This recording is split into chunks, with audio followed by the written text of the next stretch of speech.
Hello,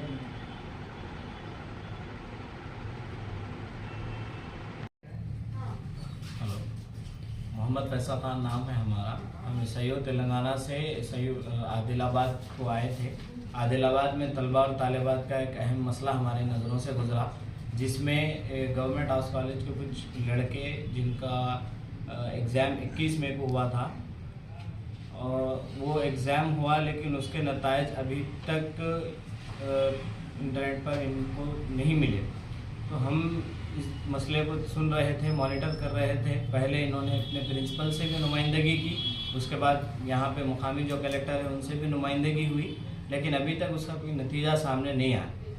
असल में मसला ये है कि फिर ये जो तालिबा तालिबात हैं, इनके मुस्तकबिल का मसला है।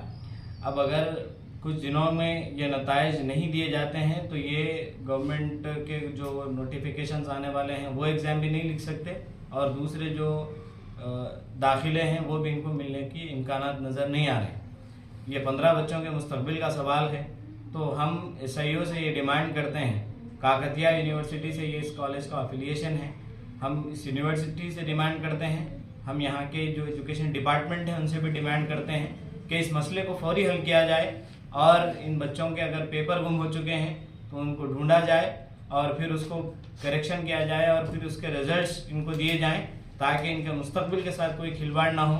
ये जो बड़ा मसला है, इस मसले के अंदर जो कंसर्न अथॉरिटीज़ है हमारी उनसे डिमांड है कि आप फ़ौरन इस मसले का नोटिस लें, और इस नोटिस लेने के बाद इन बच्चों के मुस्तकबिल को बचाने की भी आप कोशिश करें।